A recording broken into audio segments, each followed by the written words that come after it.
Commander Jake Harrison walked down the long metal hallway of Olympus Prime, the biggest space station in the galaxy. His boots made soft sounds on the polished floor as he moved toward the council chambers. Behind him, Dr. Lisa Monroe checked her datapad one more time, making sure all their reports were ready. Alex Carter, their best diplomat, straightened his formal jacket and took a deep breath. "Remember, we're here to defend our species," Jake said quietly to his team. "Every human in the galaxy is counting on us today." The massive doors to the council chambers opened with a deep hum. Inside, the room was huge and dark, with curved walls that seemed to go up forever. Thousands of alien delegates filled the floating seats that circled the center platform. Jake had never seen so many different species in one place before. At the highest level sat the three most powerful groups in the galaxy. The Zephyrians looked like tall, thin birds with silver feathers and bright yellow eyes. Their leader, High Arbiter Veltar, watched the humans with cold interest. The Corvins were massive creatures covered in thick gray skin and sharp spines. Their war chief Grakton growled softly, showing teeth like broken glass. The strangest group were the Ethereals, who looked like floating clouds of light with no solid form at all. Jake stepped onto the center platform and felt the weight of millions of eyes watching him. The chamber became perfectly quiet. High Arbiter Veltar stood up, his voice echoing through the room like a cold wind. "The Galactic Council calls the human species to answer for their crimes against galactic peace." A holographic display appeared above Jake's head, showing human colonies spread across dozens of star systems. Red lines connected each colony to the next, creating a web that covered a large part of the galaxy. In just 200 years, humans have expanded from one small world to over 300 colonies, Veltar continued. They take resources without asking. They build weapons that upset the balance of power. They refuse to follow the ancient laws that keep peace between species. War Chief Grakton stepped forward, his voice like grinding stone. "Human military technology advances too fast. Their ships are getting stronger. Their weapons are getting deadlier. Soon they will think they can challenge the established order." The ethereal overmind Zarketh floated closer to the platform. When it spoke, its voice came from everywhere and nowhere at once. "We have studied human thoughts and emotions. During battle, they show feelings of rage and determination that disturb the cosmic harmony. Their minds are chaotic and unpredictable." Jake felt his heart beating faster, but he kept his voice steady. "Honored council members, humanity has always followed galactic law. We have never attacked another species without cause. We have never taken resources that belong to others. Our expansion has been peaceful." "Peaceful?" Veltar's voice rose. "You build colonies faster than any species in galactic history. You develop new technologies without sharing them with the Council. You refuse to limit your population growth." Dr. Lisa Monroe stepped forward. "Our expansion is natural evolution. Every species grows and adapts. We share our medical knowledge freely. We have helped cure diseases that affected 6 different species. Our technologies have made space travel safer for everyone. But at what cost?" the ethereal replied. "Your emotions are too strong. Your thoughts too wild. You upset the careful balance that has kept peace for thousands of years." Alex Carter raised his hand. "We ask for the right to govern ourselves as we see fit, just like every other species in this council. We have never forced our ways on others." The chamber filled with angry sounds from the alien delegates. Some hissed, others roared, and a few made sounds that hurt human ears. Jake realized that the decision had already been made before they even arrived. High Arbiter Veltar raised his hand for silence. "The Galactic Council has reached its decision. The human species is declared a threat to galactic stability. You are hereby exiled beyond the Perseus Arm. You have 1 standard year to remove all human presence from Council space." The words hit Jake like a physical blow. Exile beyond the Perseus Arm meant being sent to the most dangerous part of the galaxy, where unstable stars and space storms made survival almost impossible. It was a death sentence disguised as mercy. "This is not justice," Jake said, his voice carrying across the silent chamber. "This is fear. You're afraid of what humanity might become, so you're trying to destroy us before we can prove our worth. The decision is final. Veltar replied coldly. Admiral Ben Rodriguez will coordinate the evacuation of all human worlds. Any humans found in Council space after the deadline will be considered criminals. Jake looked up at the thousands of alien faces staring down at him. Most showed satisfaction or relief. A few looked uncomfortable, but none spoke up for humanity. You think you're condemning us to die in the dark? Jake said, his voice growing stronger.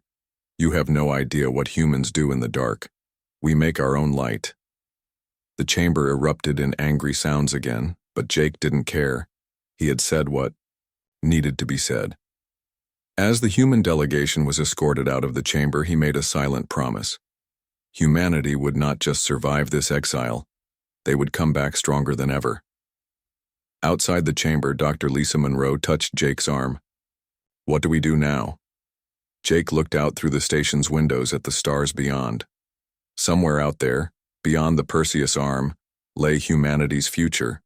It would be hard and dangerous, but they would face it together. Now we go home and prepare our people, he said. We're going to build something amazing out there, something they'll never see coming. The three humans walked back toward their ship, carrying the news that would change human history forever. Behind them, the Galactic Council continued its session, confident that they had solved the human problem once and for all. They had no idea how wrong they were. Captain Ryan Mitchell stood on the bridge of the colony ship New Horizon, watching the stars through the main window. 2 years had passed since the Galactic Council's judgment, and humanity was still fleeing toward the Perseus arm. The ship carried 50,000 people, everything they could save from Earth colonies. Captain, we're getting reports of engine trouble from the transport ships, said his second officer, Lieutenant Kate Wilson. The quantum drives are failing faster than we expected. Ryan nodded grimly. The journey to exile had been harder than anyone imagined. Dozens of ships had been lost to equipment failures, space storms, and simple exhaustion. But humans kept going, because they had no choice. Tell engineering to keep those engines running, Ryan said. We're almost there. In the ship's main laboratory, Dr. Kate Sullivan bent over her microscope, studying samples from the Perseus arm. What she saw made her heart race with excitement. The empty region of space that the Council had chosen for humanity's exile was actually full of rare materials. Tony, come look at this, she called to engineer Tony Rodriguez, who was working on a broken fusion reactor nearby. Tony wiped his hands on a dirty cloth and walked over. What did you find? Kate pointed to the sample under the microscope. These are quantum resonance crystals. I've never seen anything like them. They seem to store energy in ways that shouldn't be possible. Tony leaned closer and whistled softly. If we could figure out how to use these, we might be able to solve our power problems. The New Horizon wasn't alone in its struggles. All across the human fleet, ships were breaking down and supplies were running low. But the crews kept working, kept hoping, kept moving toward their new home. On the colony ship Freedom, Colonial Administrator Amy Foster was dealing with a different kind of problem. Food riots had broken out in the lower decks where families were packed together in small spaces with barely enough to eat. People are scared, she told her security chief, Officer Dan Parker. They don't know what's waiting for us out there. Dan nodded. The stress is getting to everyone. Maybe we should organize some kind of activity to keep people busy. Amy thought for a moment. What about work crews? We need to prepare for landing anyway. Let people feel useful. Within days, Amy had organized teams of colonists to work on everything from building supplies to food distribution. People who had been sitting in their quarters worrying about the future now had jobs to do. The riots stopped, and something like hope began to grow. Meanwhile, Admiral Ben Rodriguez commanded the evacuation fleet from his flagship, the Defender. Every day brought new reports of ships lost, people dead, and resources running out. But it also brought news of human determination. Sir, we're receiving a message from the colony ship Endeavor, said Communications Officer Lisa Hayes. They've successfully modified their engines using materials they found in an asteroid field. Ben smiled. It was the first good news he'd heard in weeks. Patch me through to all ships. His voice carried across the fleet. This is Admiral Rodriguez. I want everyone to hear this. The Endeavor has just proved that we can adapt to survive. Out here, they found materials we didn't even know existed and used them to make their ship better than before. The message spread through the fleet like wildfire. If one ship could improve itself using local materials, maybe they all could. Back on the New Horizon, Dr. Kate Sullivan and Tony Rodriguez worked day and night to understand the quantum crystals. After weeks of testing, they finally had a breakthrough. It works, Tony shouted, running into the lab where Kate was studying more samples. The crystal fusion drive actually works. Kate looked up from her microscope. What do you mean?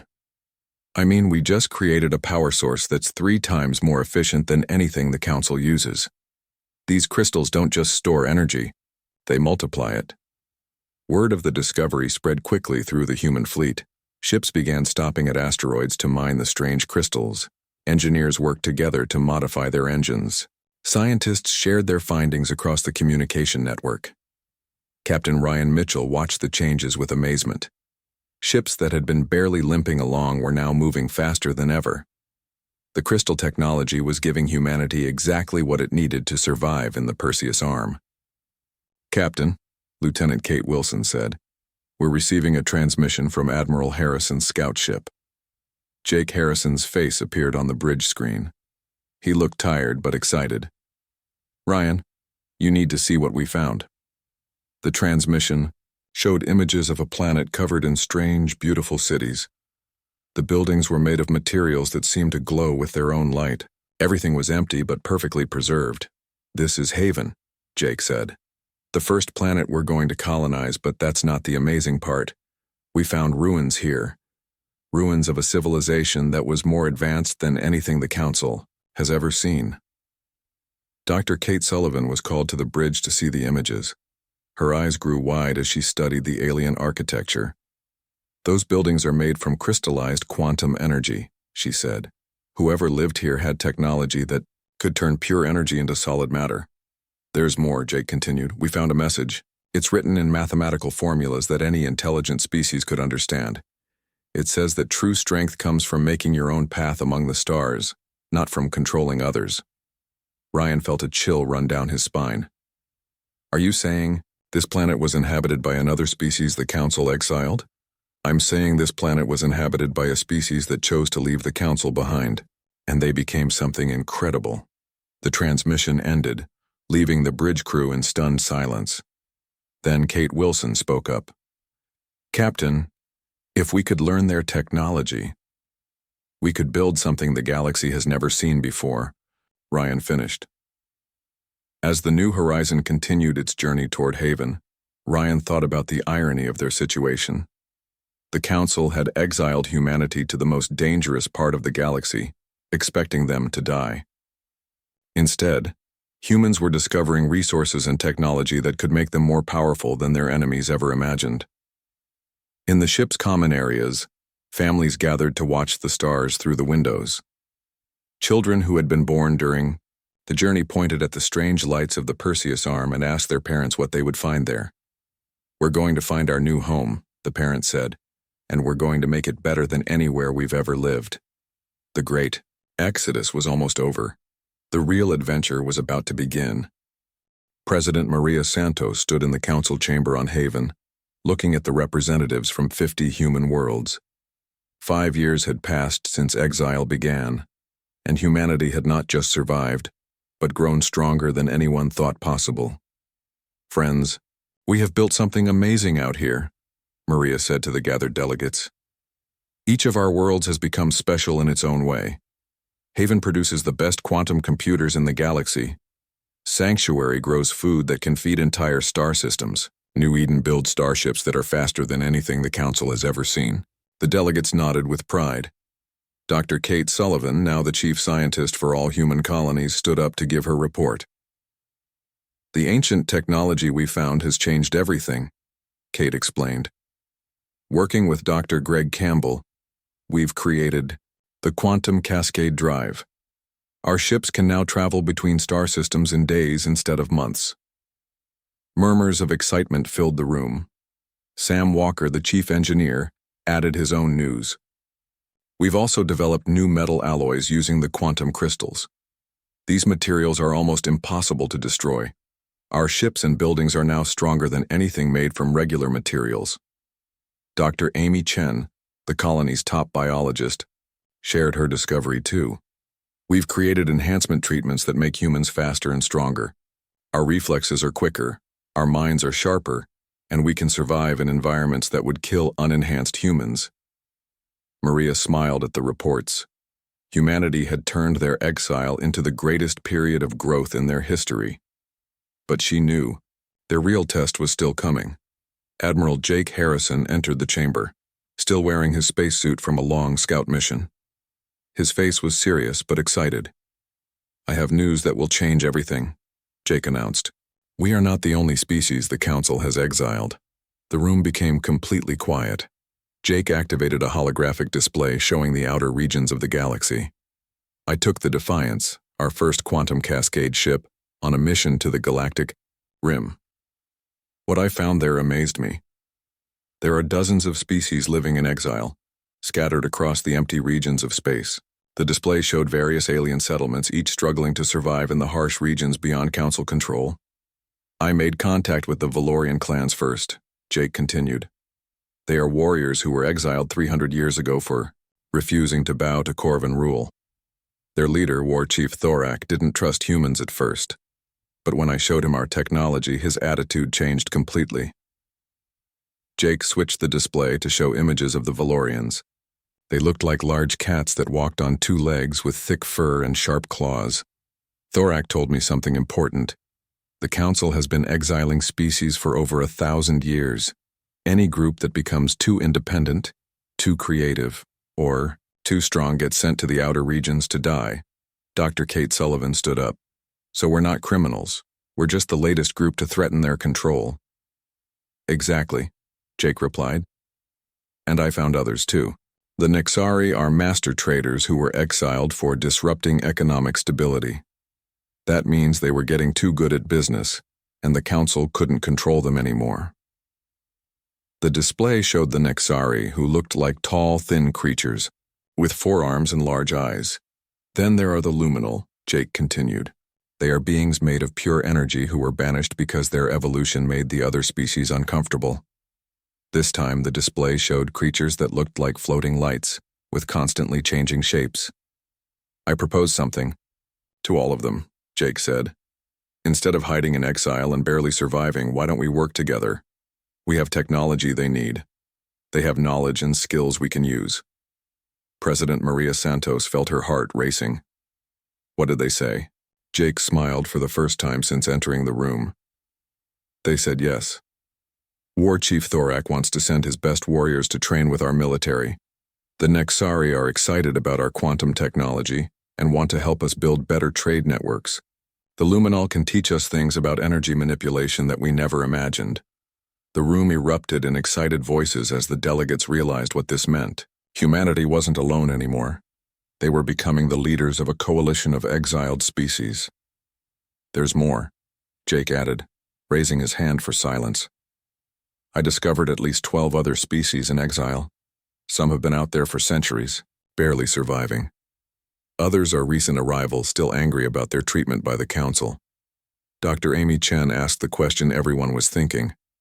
"Can we help them all?" "Not only can we help them," Jake replied, "we have to help them. Because, together, we'll be strong enough to change the galaxy." Over the following months, ships arrived at Haven carrying representatives from species humanity had never heard of before. The Keth were insect-like creatures who had been exiled for developing weapons the Council considered too dangerous. The Void Dancers were a species that lived in space itself, banished for refusing to settle on planets like other races. Each species brought their own skills and knowledge. The Keth taught humans how to build better armor. The Void Dancers showed them how to survive in the emptiness between stars. In return, humans shared their quantum technology and crystal-based energy systems. President Maria Santos called the first interspecies assembly in the Great Hall on Haven. Representatives from 15 different exiled species gathered around a circular table, with translation devices allowing them all to understand each other. "Friends," Maria began, The council cast us out believing we would die in darkness. Instead, we found each other. They made one terrible mistake. They thought exile was punishment. For us, it was freedom. War Chief Thorak, the Valorian leader, stood up and spoke in his deep, rumbling voice. The humans have shown us something we forgot. Exile is not defeat, it is opportunity. The Nexari trade leader Zixtal added her thoughts with her forearms gesturing gracefully. Together we are stronger than any single species. The council separated us to keep us weak. Now we choose to unite and become powerful. The Luminol, representative, a being of shifting light called Rayeth, spoke in harmonious tones. Humans have given us hope. They turned their exile into triumph. Now we must all do the same. As the assembly continued, plans were made for sharing technology, coordinating defenses, and building new colonies together. The Exile Alliance was officially formed, with humanity taking the role of coordinator and leader, but not everyone was happy with these developments. Deep in council space, sensors detected unusual energy signatures coming from the Perseus arm. Ships that had been sent to investigate the exiled regions stopped reporting back. Trade routes near the outer rim began experiencing mysterious problems. Arbiter Veltar called an emergency session of the Galactic Council. Something is happening in the exile regions, he announced to the gathered delegates. Our scouts report advanced technology and organized activity, where there should be only empty space and dying refugees. War Chief Gracton growled his response. Impossible. No exiled species has ever survived more than a few decades in those regions. But the ethereal overmind Zarketh had disturbing news. Our psychic sensors detect coordinated thought patterns from multiple species in the Perseus arm. They are not just surviving, they are thriving. Back on Haven, President Maria Santos stood with Admiral Jake Harrison on the observation deck, watching ships from a dozen different species working together to build humanity's newest space station. Do you think the Council knows what we're doing out here? Maria asked.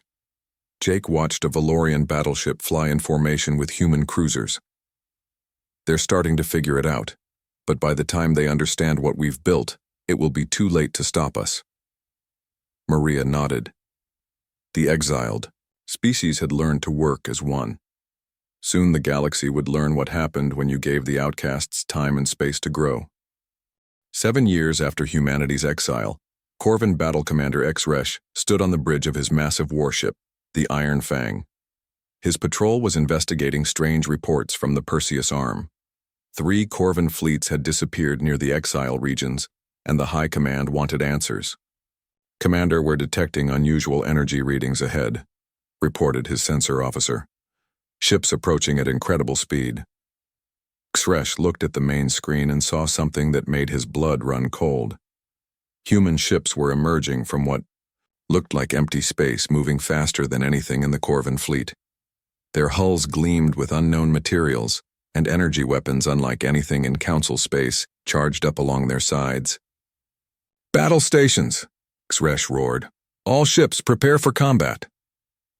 But the battle was over before it really began. The human ships seemed to phase in and out of normal space, appearing behind Corvin vessels and disappearing before return fire could hit them.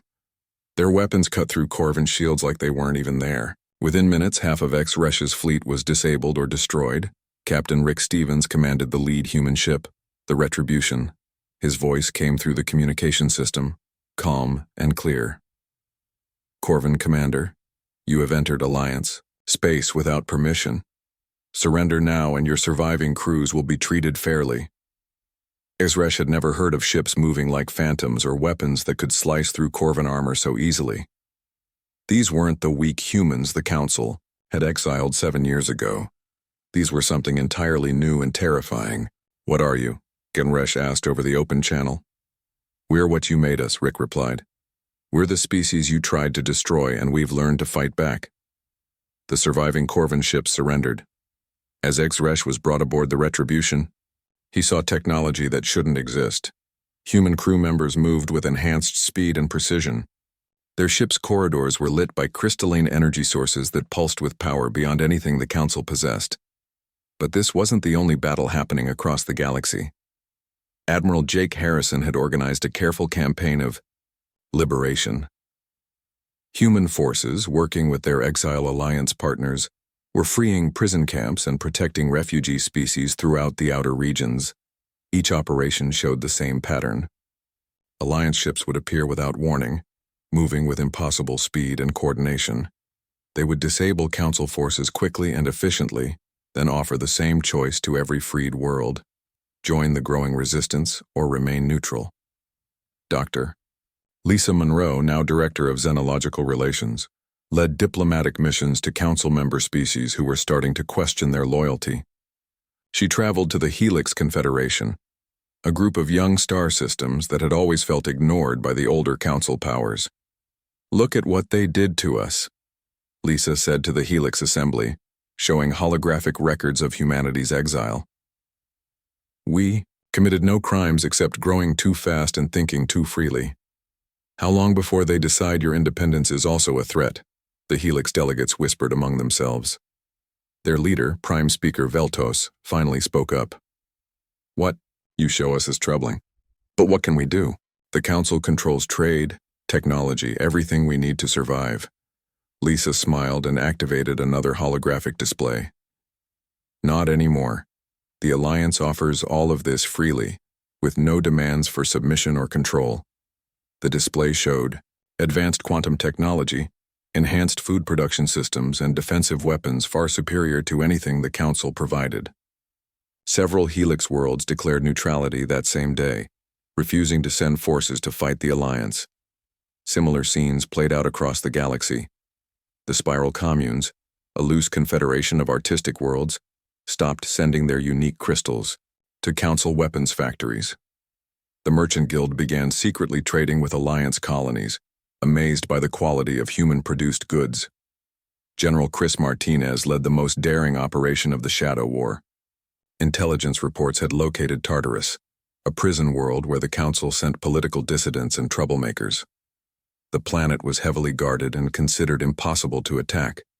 Chris brought a combined force of human ships, Valorian warriors, and Nexari infiltration specialists. The battle plan was complex but elegant.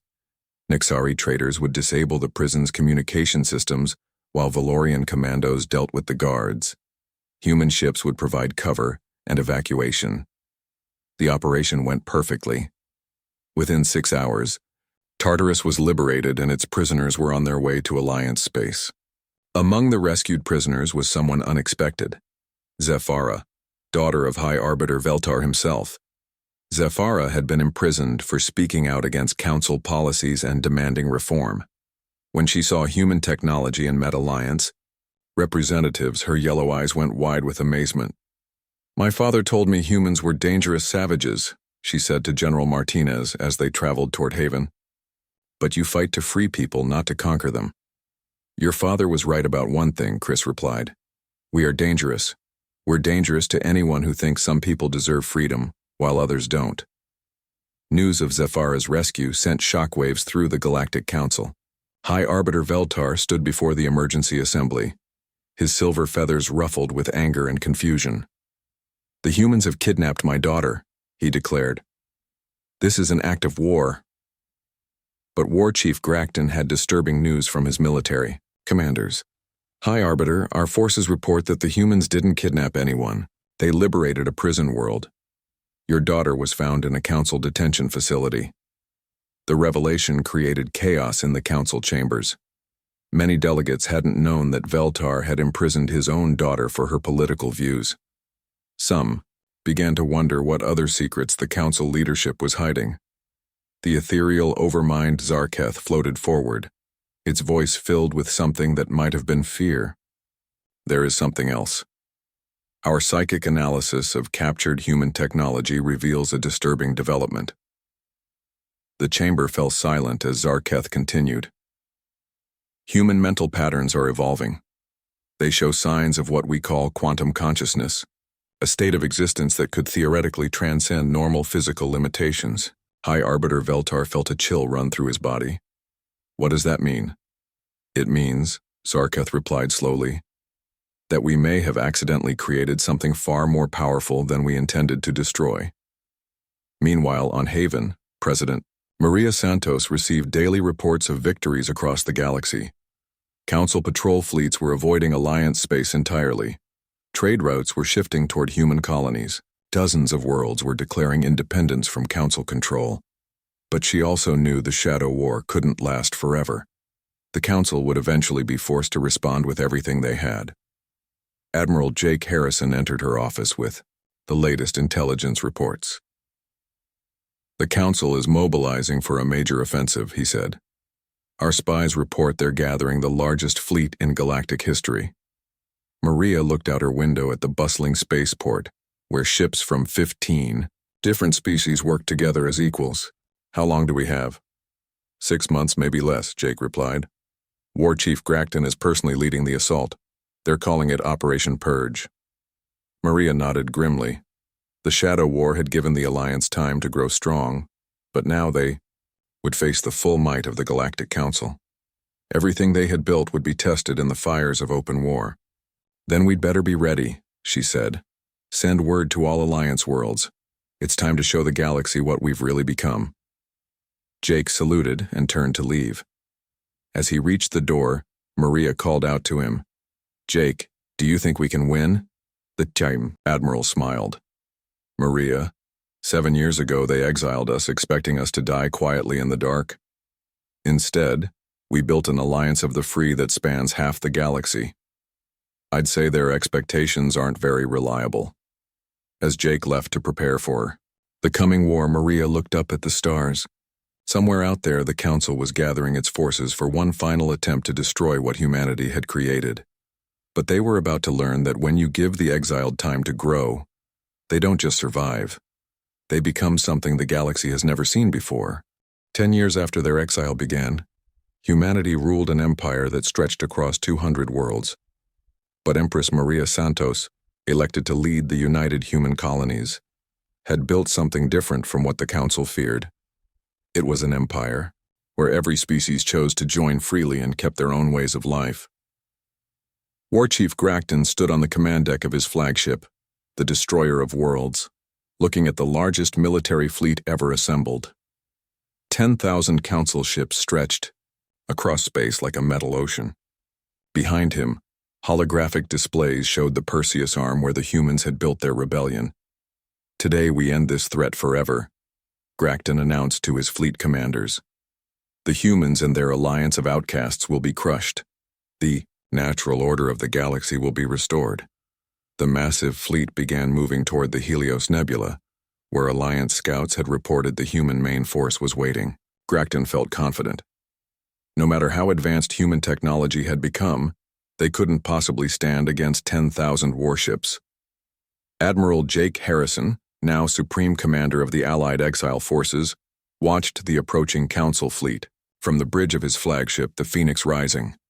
Around him floated ships from dozens of species, all united under the Alliance banner. "Admiral, the Council fleet outnumbers us 20-1, reported Captain Linda Nash, his tactical officer. Jake smiled calmly. "Linda, 10 years ago the Council thought numbers were all that mattered. They're about to learn how wrong they were." The battle began when the first Council ships entered the nebula. Immediately something seemed wrong to Gracton. His sensors couldn't get clear readings. Ships appeared and disappeared in the swirling gases. Energy readings spiked and vanished without explanation. Then the Alliance struck. Human ships using quantum cascade drives seemed to pop in and out of different dimensions. Valorian warriors and heavily armored vessels charged straight through Council formations. Their ships too tough to stop. Nexari vessels created spatial distortions that confused enemy targeting systems. Luminal beings disrupted communications across the entire Council fleet using pure thought. But the real shock came when Dr. Kate Sullivan activated humanity's greatest achievement. From hidden positions throughout the nebula, massive crystalline structures began to glow. The Stellar Forge network, built using quantum cascade technology, allowed human engineers to manipulate the energy of nearby stars. "What is that?" Gracton roared as space around his fleet began to shimmer with impossible energies. The answer came as waves of controlled stellar energy washed over the Council ships. Not to destroy them, but to disable every system they possessed. Engines stopped working, weapons powered down, life support systems went to emergency backup. In less than an hour, the greatest fleet in galactic history was floating helplessly in space. Captain Rick Stevens, commanding a group of human cruisers, opened a communication channel to the disabled Council fleet. "Attention, Council forces. You are now prisoners of the Alliance. Prepare to be boarded. Any resistance will be met with immediate response." Gracton couldn't believe what had happened. His mighty fleet had been defeated without a single ship being destroyed. The humans had demonstrated power that made traditional warfare completely useless. As Alliance boarding parties secured the disabled ships, a new vessel appeared in the nebula. It was a diplomatic ship carrying High Arbiter Veltar himself, flying under a flag of truce. The proud Zephyrian leader had come to negotiate personally. Veltar was escorted to the Phoenix Rising, where he met Admiral Jake Harrison in the main conference room. The alien's silver feathers were dulled with exhaustion and defeat. "Admiral Harrison," Veltar said formally, "the Galactic Council requests terms for surrender." Jake studied the being who had pronounced humanity's exile 10 years earlier. "High Arbiter, we're not interested in your surrender. We want to talk about the future." "What do you mean?" Jake activated a holographic display showing the current state of the galaxy. Red areas showed Council-controlled space, which had shrunk dramatically. Blue areas showed Alliance territory, which now covered nearly a third of all known worlds. "Your Council tried to destroy us because you were afraid we'd become too powerful," Jake explained. "You were right to be afraid, but wrong about what we'd do with that power." Before Veltar could respond, another figure entered the room. It was his daughter Zafara, now wearing the uniform of an Alliance diplomatic officer. "Father," she said quietly, "I've seen what they built out here. It's everything the Council claims to be but never was." Veltar's yellow eyes widened with shock and something that might have been hope. "Daughter, you're alive. The report said you were kidnapped." "I was rescued," Zafara corrected, "from a Council prison where I was held for speaking the truth about our government's crimes." The reunion was interrupted by an announcement over the ship's communication system. "All personnel prepare for quantum cascade transmission. We are broadcasting to the entire galaxy." Empress Maria Santos appeared on view screens across known space, her image reaching billions of beings on thousands of worlds. She stood in the assembly hall on Haven, surrounded by representatives from every Alliance species.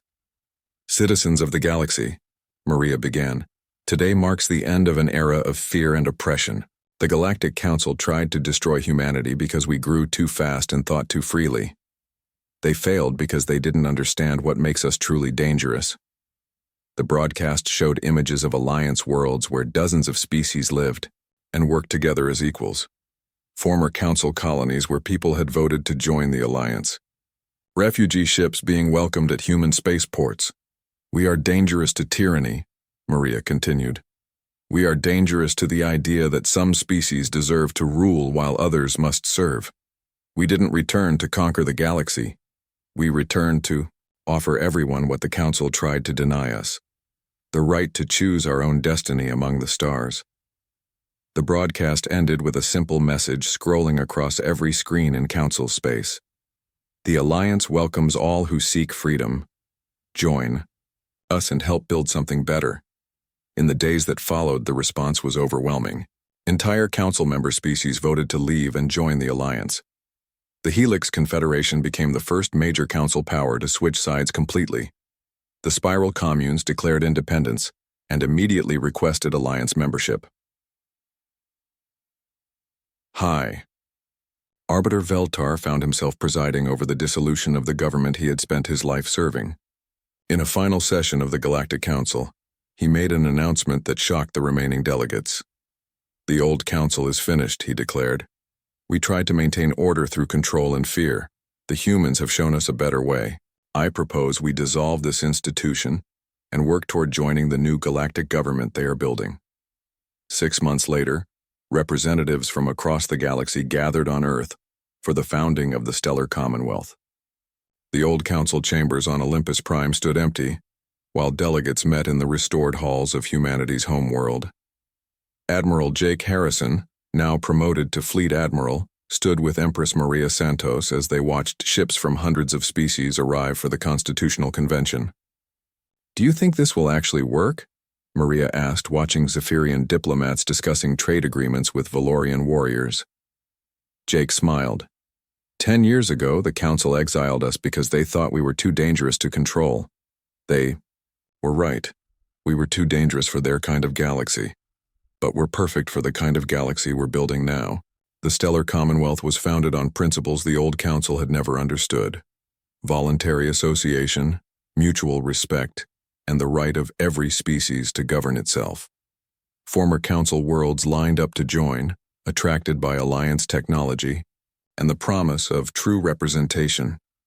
In the end, the galaxy learned something important about humans. When you try to destroy them, they don't disappear. They build something better than what came before.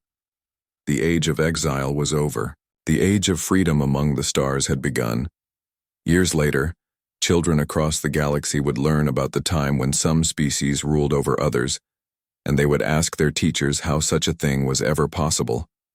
The teachers would smile and explain that once long ago, beings called humans had been cast out into the darkness for being too free. And in that darkness, they had built a light bright enough to illuminate the entire galaxy.